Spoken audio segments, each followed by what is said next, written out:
student. Welcome to Standard 9. We are studying Chapter 2nd, India Events after 1960 of History subject. Part 4 we are studying. So let us have a look what we have studied so far. We have studied in the last lecture 1980s, and at that time we have studied how Khalistan wanted to be the separate state or the country. The Sikhs wanted this, and therefore we have seen that the Golden Temple, the terrorists were hiding, and then military was sent, and this Khalistan problem was solved. At that same time, the organization called United Liberation Front of Assam also carried a major movement in northeast India.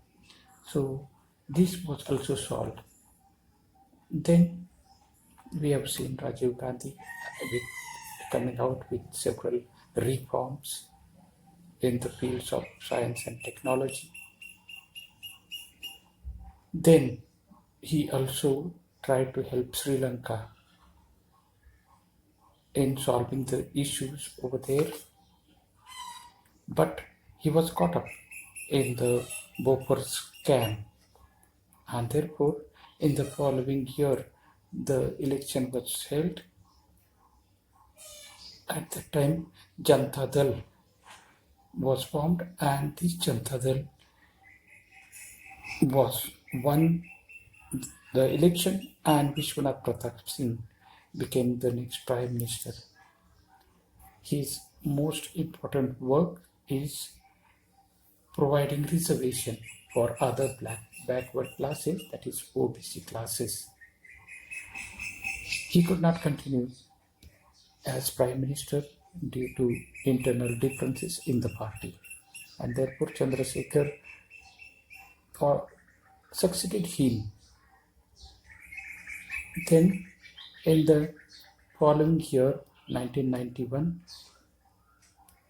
at Liberation Tigers of Tamil Eelam assassinated Rajiv Gandhi.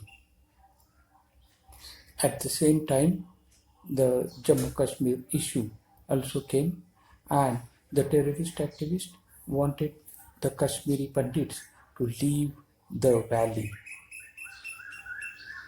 Then we had seen the year 1991 with lot of changes in the world. Most important change was the Soviet Union was disintegrated, and then we have seen in India also the then Prime Minister P.V. Narasimha Rao initiated many changes in the Indian economy. At that same time, Ram Janmabhoomi and Babri Mosque issue was in forefront. Then we have also seen from 1996 to 1999, the three different prime ministers formed their governments. So it was Prime Minister Atal Bihari Vajpayee, H.D. Deve Gowda, and then Indra Kumar Gujral. So in the following year, in 1999, National Democratic Alliance came to power under the flag of Bharatiya Janata Party, and Atal Bihari Vajpayee became the next Prime Minister. He tried to have dialogue and solve the problem of Pakistan, but it was not successful. Then in the year 1998-99, he tested nuclear weapons at Pokhran, Rajasthan. And in the year 1999, Pakistan raised a war at Kargil, and this war was fought by Indians very greatly, and we won the war. Now we will learn the Indian economy. Economy plays a vital role in any country.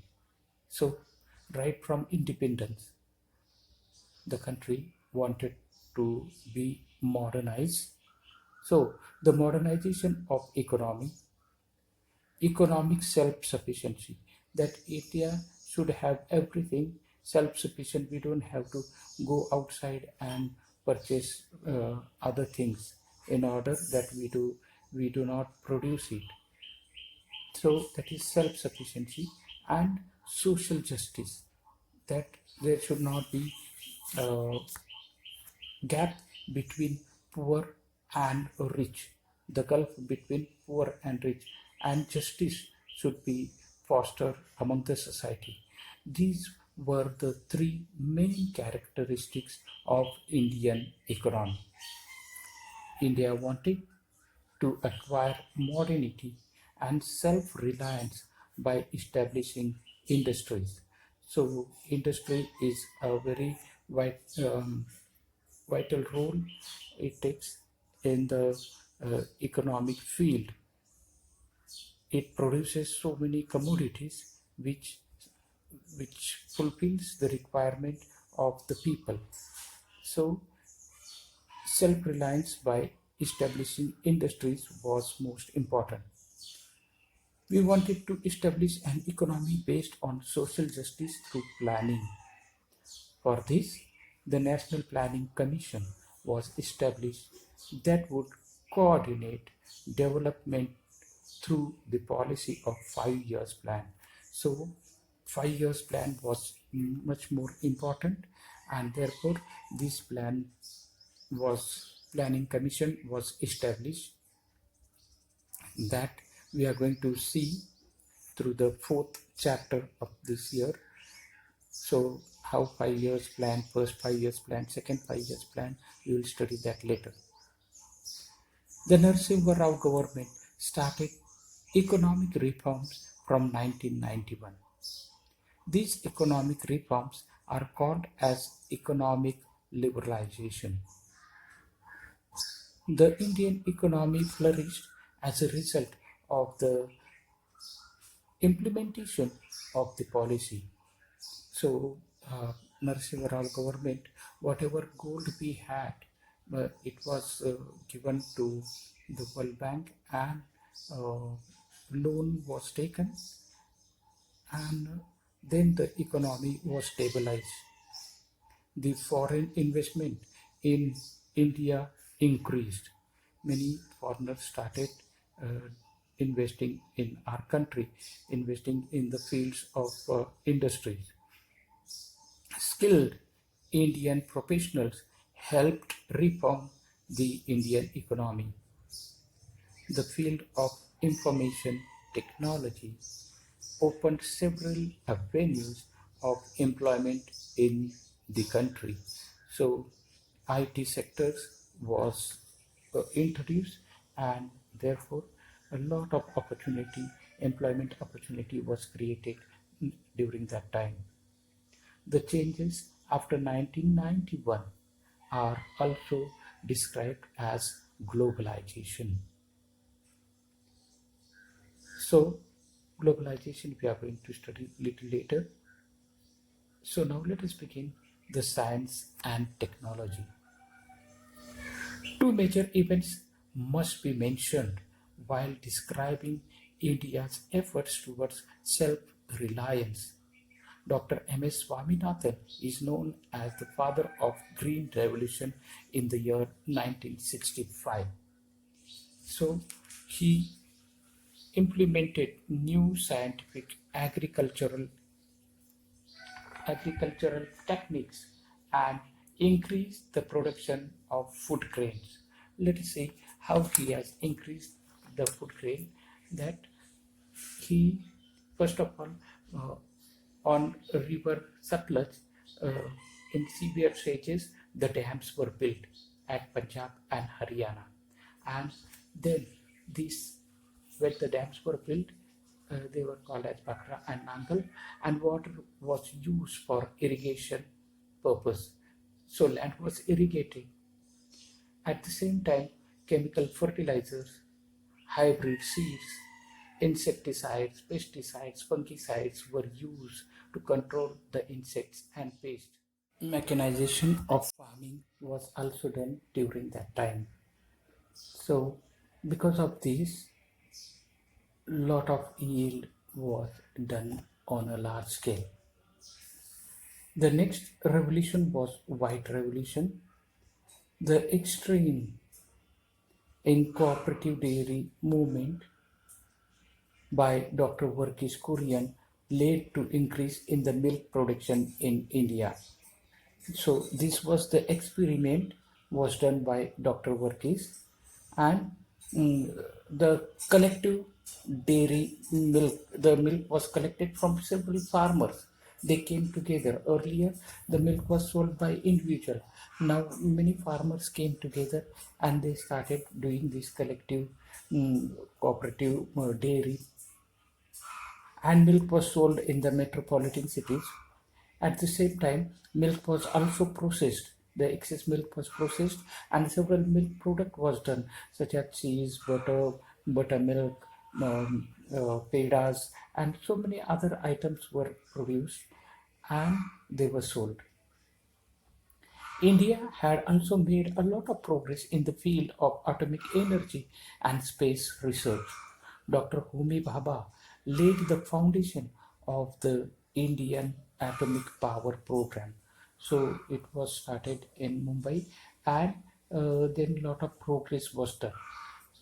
India insisted on using atomic energy for peaceful purposes. So not for destructive purpose, but mainly for peaceful purpose. So what was this peaceful purpose? It was like generating of electricity, pharmaceuticals, and defense purpose. India had achieved considerable success in space technology as well. In 1975, the first satellite Aryabhatta was launched. Today, India has a successful space programs, and many satellites have been launched under this program. You also know that many satellite at the same time was launched in the space, and the credit goes to our scientists, that more than 100 satellites were sent together. India has also made considerable advancement in the telecom sector. So telecom sector is also increasing, as you all are aware that from 2G to 3G, 3G to 4G, and it is going ahead. So new technology is coming in that in the telecom sector. Let's see the next topic: changes in social field. During this period, there were several major changes in the social fields in India. Some of the changes are related with the issue of the empowerment of women, and the others are related with the policies regarding the upliftment of the deprived section of the society.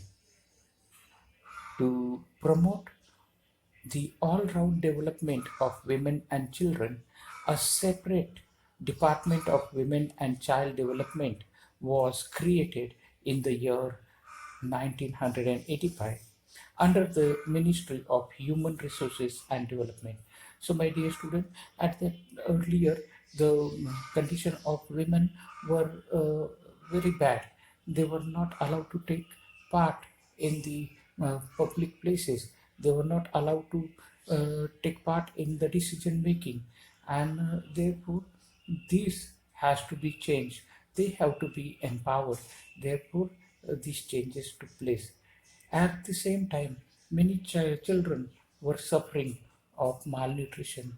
Many children were asked to do the labor work, and therefore these laws were enacted. Some laws were made to ensure social justice to women and to help the employmentation implementation of various schemes in this direction. They include the prohibition of dowry act. So when the girl is getting married, her father has to pay the boy's father some lump sum amount. This is called as dowry. So this act was passed of prohibition of dowry. Equal Remuneration Act. Earlier, the thing was, men and women were working together, and men were paid more wages, and women were paid less wages. So, by this act, equal remuneration was given to them.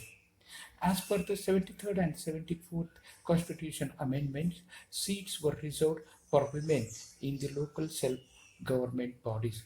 So we have seen this earlier. Again, I would like to remind you that seats were 33% of seats were reserved in the local self-government bodies for women, and Maharashtra has given 50%, as I have told you earlier. According to the makers of the Indian Constitution, some const- some constituents of the Indian society were deprived of dignity and equal opportunities due to the caste system. The Kakasaheb Kalelkar Commission was set up in 1953 to make recommendation so as to improve their condition. In the year 1978, a commission was constituted under the chairmanship of B.P. Mandal to study the issue of the backward classes. The policy of reservation was adopted in under in order to strengthen the representation of backward sections in various services and institutions.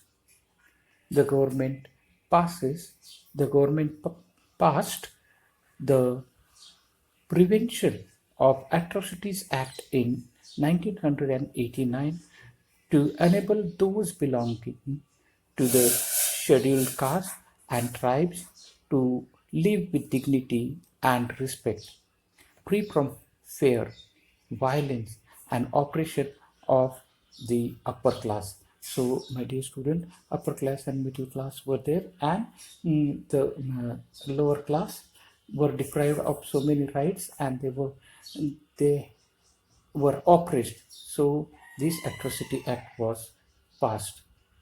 The next topic is globalization.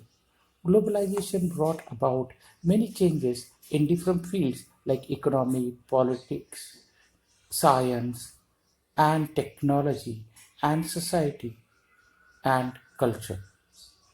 We have discussed some of these changes in the above paragraph. India has emerged as an important country on the global scene in different spheres. India is an important member of the international organization like G20 and BRICS, that is Brazil, Russia, India, China, and South Africa, and has experienced an important revolution in the field of telecommunication technology. Mobile phones, internet, and the communication facilities based on satellite have spread all across the country. We are also enjoying the mobile facilities thanks to satellite technology. In the political field, India has demonstrated to the world how a stable democracy can function successfully. All this has resulted in a total transformation in the lifestyle of Indians and especially the youth. These changes are visible from their dietary habits, clothing, language, and benefits. So, in this way, we have seen so many different things, such as Indian economy and the changes took place in Indian economy. Then, science and technology, we have seen that two revolution, that is Green Revolution and White Revolution. Then we have also seen Dr. Homi Bhabha with his atomic power programs. Then different satellites were sent in the space. Then we have seen also the next topic, changes in the social fields. Women were empowered, children, women and children development programs were started. A department of women and child development was also started. Then we have also seen that how OBC was given the reservation and Atrocity Act came into force. Then under the globalization, we have seen um, the international organizations like G20 and BRICS. Then we have also studied, my dear student, telecommunication technology in the mobile phone, internet. Several changes were done, and all these were successfully done. So, in this way, India is constantly changing, my dear students, and the changes are done for betterment of our life. So, these changes were done from 1960 till 1991. In the next chapter, we are going to study some internal challenges before India. Read the lesson and write the exercises. Till then, all the best.